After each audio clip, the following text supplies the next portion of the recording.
बिहार में किसी तरह के राजनीतिक परिवर्तन की बात को इंडी अलायंस खेमे के नेता सिरे से खारिज कर रहे हैं। जेडीयू के राष्ट्रीय अध्यक्ष सीएम नीतीश कुमार की अनबन के बीच लल्लन सिंह के इस्तीफे की अफवाह अटकलों को मंत्री विजय कुमार चौधरी ने सिरे से खारिज कर दिया है। नीतीश कुमार भी स्पष्ट कर चुके हैं कि इंडी अलायंस में सब कुछ ठीक है, ऑल इज वेल।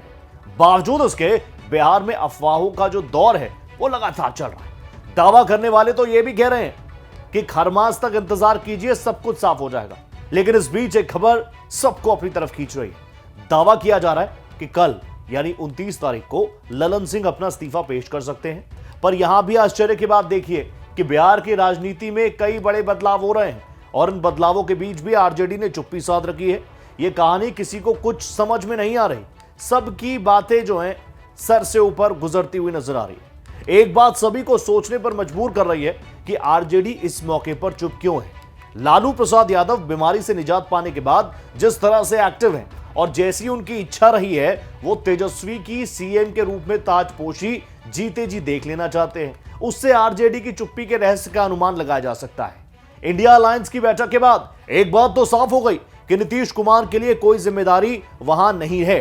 नीतीश ना संयोजक बनेंगे, ना प्रधानमंत्री पद के दावेदारों में उनके लिए कोई स्कोप बचा है। इसीलिए कि मल्लिकार्जुन खड़गे का नाम इंडिया अलायंस की बैठक में प्रस्तावित हो चुका है। उनके नाम पर पिछले 2 चुनावों से कांग्रेस के पीएम फेस बनते रहे राहुल गांधी को भी ऐतराज नहीं है। पीएम पद के संभावित दावेदारों में ममता बनर्जी तो खड़गे की प्रस्तावक रही। अरविंद केजरीवाल ने भी खड़गे का समर्थन कर खुद को दावेदारी की लिस्ट से बाहर कर दिया। नीतीश कुमार ने तो पीएम पद की दावेदारी ही नहीं की। यह अलग बात है कि उनके ना कहने के बावजूद उनके पार्टी यानी जेडीयू के नेता उन्हें पीएम फेस बनाने की जिद पर अड़े हुए हैं। इंडिया अलायंस से नीतीश की नाराजगी के कयास इसलिए भी लग रहे हैं कि बैठक के बाद वो मीडिया ब्रीफिंग में शामिल हुए बगैर ही वापस पटना लौट आए। अगले दिन लल्लन सिंह भी पहुंच गए। उसी दिन लालू प्रसाद यादव और तेजस्वी यादव भी लौटे। नीतीश दिल्ली से लौटने के बाद 2 दिनों तक चुप रहे।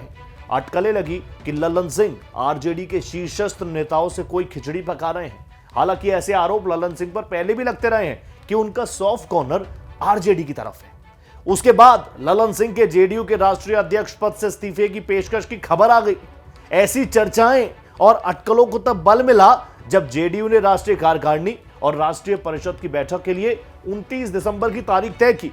यहीं से अटकलों का बाजार परवान चढ़ा। इस बीच नीतीश कुमार एक शाम अचानक लल्लन सिंह के घर पहुंच गए। वहां से उन्हें लेकर विजय चौधरी के आवास पर पहुंचे।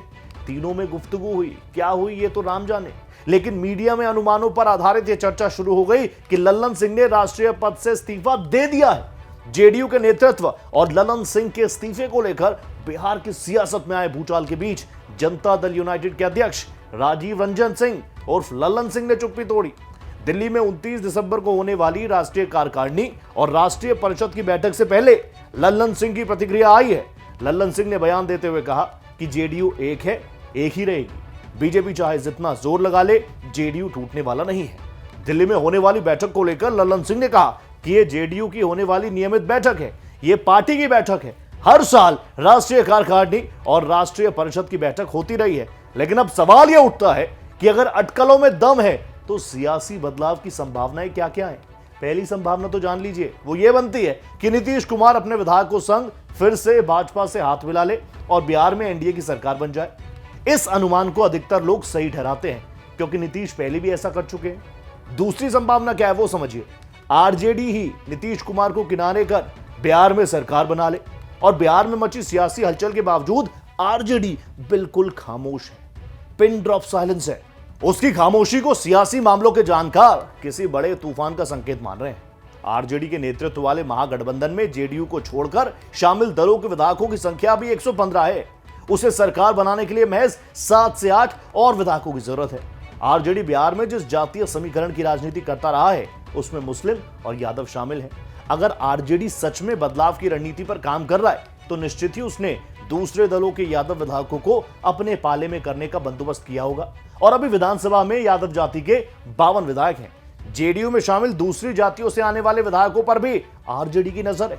तो तेजस्वी को सीएम के रूप में देखना चाहते हैं। जेडीयू के ही एक विधायक गोपाल मंडल ने इसी साल अगस्त में कहा कि वो तेजस्वी को सीएम बनते देखना चाहते हैं। लल्लन सिंह की आरजेडी से नजदीकी का मतलब साफ है।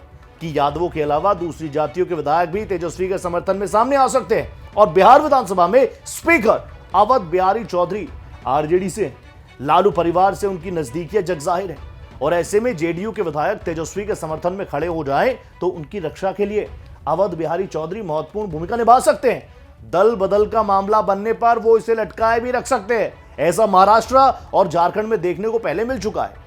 बिहार में तो सिर्फ साल भर की बात है। चौधरी इतने दिनों तक सुनवाई के नाम पर मामले को लटकाकर रख ही सकते हैं। बहरहाल चर्चाओं और सोर्सेस के हवाले से जो खबरें बाहर आ रही हैं उसके मुताबिक भाजपा अगर जेडीयू के साथ सरकार बनाने की जुगत में लगी भी होगी तो उसके बरक्स आरजेडी भी अपनी तैयारियों में जुटा होगा। सोर्सेस ये भी बताते हैं कि आरजेडी में अगर निश्चिंतता है तो इसकी वजह यही है कि पार्टी ने अपनी तैयारी पूरी कर ली, मजबूत कर ली। उसकी कोशिश यही है कि नीतीश कुमार खुद तेजस्वी के लिए कुर्सी खाली कर दे। ऐसा नहीं करते हैं तो उन्हें बेदखल करने की चाल आरजेडी चलतेगा, लेकिन यहीं पर राज्यपाल बड़ी भूमिका अदा कर सकते हैं।